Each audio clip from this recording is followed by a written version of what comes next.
চোর কত রকমের চোর জানি না। একদিকে কয়লা চোর, একদিকে বালি চোর, একদিকে পঞ্চায়েত চোর, চাকরি চোর। চুরি ছাড়া কোনো গল্প নাই, কোনো গল্প নাই চুরি ছাড়া। কোথায় রুটি হবে তার কোনো কথা নাই, চাকরি কোথায় কোনো আলোচনা নাই, বার্ধক্য ভাতা বিধবা ভাতা কিভাবে দেওয়া হবে কোনো আলোচনা নাই।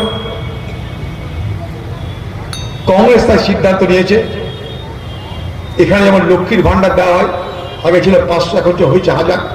1000 তো দেয়, তার বদলে কি কি না সে কথা তো বলেন আপনাদেরকে। বিদ্যুতের বিলটা থাকে, যেমন বিদ্যুৎ ইলেকট্রিকের খরচা বেড়ে যাচ্ছে হু হু করে, সারের দাম, বীজের দাম, জিনিসের দাম, তেলের দাম, পেট্রোলের দাম সবকিছু বেড়ে যাচ্ছে হু হু করে। কেন বাড়ছে?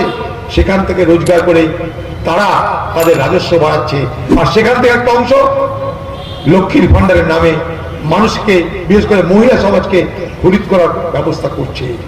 ইঁদুরের কলে ইঁদুর ধরার জন্য কিছু কিছু চার দিতে হয়, মাছ ধরার জন্য চার দিতে হয়, তেমনি করে দিদি লক্ষ্মীর ভান্ডার চার দিয়ে বাংলার মহিলাদেরকে সেখানটা কবজা করতে চাইছে। কেন? তাদের ঘরের পুরুষদের কাজ দাও না কেন? তাদের ঘরের পুরুষরা বাইরের রাজ্যে চলে যায় কেন?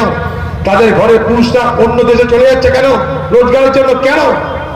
আমি জানি করোনা যখন হয়েছিল, সব যখন বন্ধ হয়ে গেছিল, সেই করোনা কালে যখন কারফিউ চলছিল, সেই কারফিউ অবস্থায় আমি দিল্লিতে আটকে গেছিলাম, আসতে পারিনি।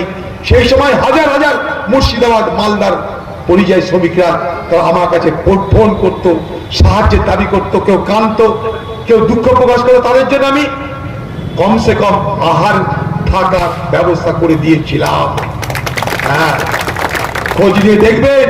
সেদিন আমি মমতা ব্যানার্জিকে বলেছিলাম আমার রাজ্যের পরিযায়ী শ্রমিকদের জন্য একটা ভালো করে মন্ত্রিত্ব খোলো, তাদের খোঁজ খবর কেউ রাখে না, তাদের ভালো মন্দ নিয়ে কেউ ভাবে না। সবই যদি ভালো থাকতো, আজকে পশ্চিমবঙ্গ ভারতবর্ষের মুর্শিদাবাদ, মালদা ভারতবর্ষের সব থেকে বেশি পরিযায়ী শ্রমিক সরবরাহকারী জেলা হতো না।